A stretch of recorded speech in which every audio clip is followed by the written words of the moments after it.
Hello friends, Radhe Radhe, जय श्री कृष्णा। मैं softy Singh आपके अपने यूट्यूब चैनल माय शिव साधना में आप सभी का हार्दिक स्वागत करती हूँ। कैसे हैं आप सब? आशा करती हूँ आप सब अच्छे होंगे, स्वस्थ होंगे। राधा रानी की कृपा आप सब पर सदा सर्वदा बनी रही। फ्रेंड्स, आज की वीडियो में मैं आपके लिए निर्जला एकादशी व्रत के बारे में जानकारी लेकर आई हूँ। निर्जला एकादशी की तिथि कब शुरू हो रही है, कब समाप्त हो रही है, व्रत हमें कब करना है और व्रत के पारण का शुभ मुहूर्त क्या होगा। और आज की वीडियो में आप निर्जला एकादशी की व्रत कथा और एकादशी माता की कहानी भी सुनने वाले हैं। तो बहुत महत्वपूर्ण है वीडियो, पूरा अवश्य देखिएगा बिना स्किप किए हुए। और वीडियो पसंद आए तो उसे लाइक, शेयर और मेरे चैनल को सब्सक्राइब अवश्य करिएगा। तो चलिए बिना देरी किए हुए वीडियो शुरू करते हैं।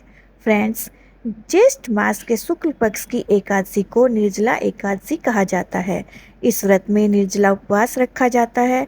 व्रत के दौरान एकादशी तिथि के सूर्योदय से लेकर द्वादशी तिथि के सूर्योदय होने तक अन्न और जल ग्रहण नहीं किया जाता है। फ्रेंड्स, आइए जानते हैं एकादशी तिथि कब शुरू हो रही है। एकादशी तिथि प्रारंभ हो रही है 24 जून 2026 को शाम 6:12 पर और एकादशी तिथि समाप्त हो रही है 25 जून 2026 को रात्रि 8:09 पर। ऐसे में उदय तिथि के अनुसार 25 जून 2026 दिन गुरुवार को निर्जला एकादशी का व्रत रखा जाएगा और एकादशी व्रत का पारण करेंगे 26 जून 2026 दिन शुक्रवार को सुबह 5:25 से सुबह 8:13 तक। इस बीच आप अपने व्रत का पारण कर सकते हैं। फ्रेंड्स, इस व्रत को भीमसेनी एकादशी भी कहा जाता है। गंगा दशहरा के एक दिन बाद एकादशी मनाई जाती है। निर्जला एकादशी पर दान अवश्य करना चाहिए। इस तिथि पर जल, अन्न का दान मेन होता है। इसके साथ ही आप मिट्टी के कलश, फल, कपड़े, वस्त्र, छाता, जूते और चप्पल आदि का दान भी कर सकते हैं। आइए अब जानते हैं पूजा विधि के बारे में। फ्रेंड्स, एकादशी व्रत के दिन ब्रह्म मुहूर्त में उठकर स्नान करें, साफ स्वच्छ वस्त्र पहने। इसके बाद भगवान विष्णु और माता लक्ष्मी का ध्यान करें व व्रत का संकल्प लें। पूजा स्थान को स्वच्छ करें व पीला वस्त्र बिछाकर भगवान की मूर्ति व तस्वीर स्थापित करें। फिर जल, फूल, चंदन, धूप, दीप से भगवान का पूजन करें। भगवान को ऋतुफल व मिठाई का भोग लगाएं। अंत में आरती करें व भगवान के मंत्रों का जाप करें। फिर श्रद्धा पूर्वक एकादशी व्रत की कथा का श्रवण करें। इस दिन एकादशी कथा को सुनने का विशेष महत्व होता है। तो चलिए निर्जला एकादशी व्रत की कहानी शुरू करते हैं। आप प्रेम पूर्वक सुनिए।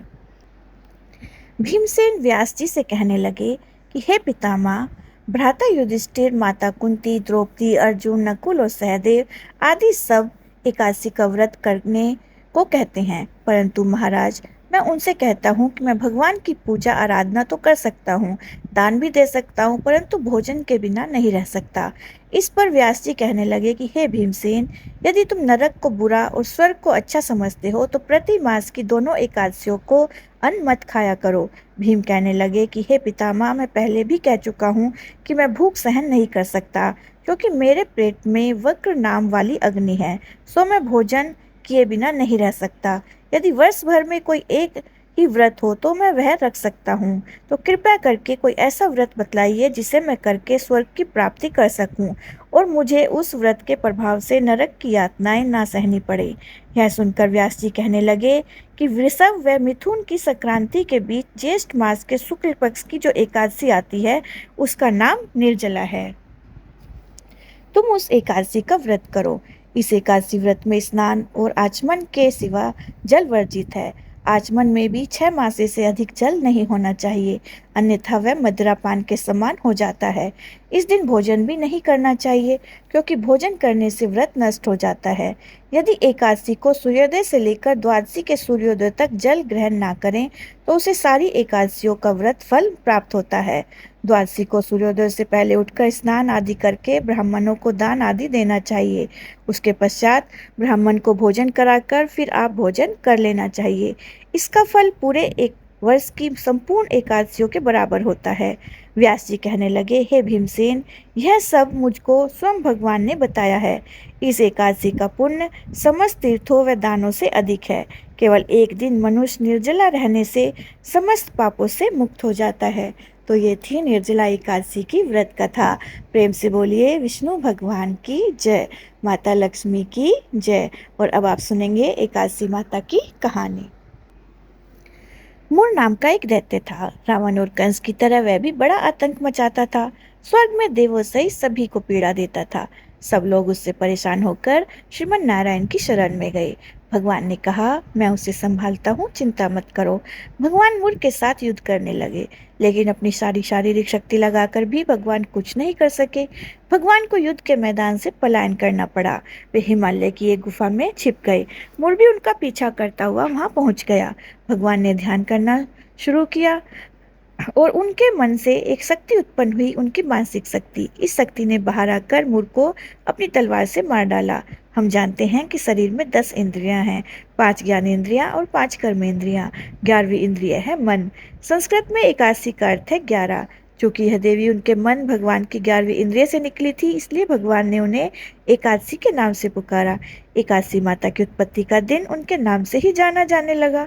माता एकादशी के अंतिम चरण के दौरान उत्पन्न हुई थी, इसे जयंती कहते हैं। और उन्होंने द्वादशी के पहले चरण के दौरान दैत्य को मार डाला था, इसे स्मृति कहते हैं। एकादशी के दिन भोजन क्यों नहीं करना चाहिए? भगवान ने घोषणा की कि एकादशी के दौरान देवी के इस महान कार्य के कारण पूरे जगत में कोई भी पाप नहीं रहेगा। लेकिन पाप तो पहले से ही है। जब उसने यह सुना, पाप पुरुष आश्रय की तलाश में इधर उधर भागने लगा। एकादशी के दौरान वह कहाँ रहेगा? वह जहाँ भी गया सभी ने उसे आश्रय देने से इनकार कर दिया। अंत में अन्न यानी भोजन एकादशी के दौरान उसे आश्रय देने के लिए सहमत हुआ। एकादशी के दौरान सभी पाप भोजन में आश्रय लेते हैं। जो कोई एकादशी के दौरान भोजन करता है, ये पाप उस व्यक्ति में प्रवेश करेंगे और रोग, समस्या, हानि, परेशानी इत्यादि बन जाएंगे। एकादशी देवी को विष्णु भगवान की कन्या भी कहा जाता है, क्योंकि यह भगवान की मानस पुत्री है। उनकी मूर्ति पूरी जगन्नाथ मंदिर और द्वारका धाम में है।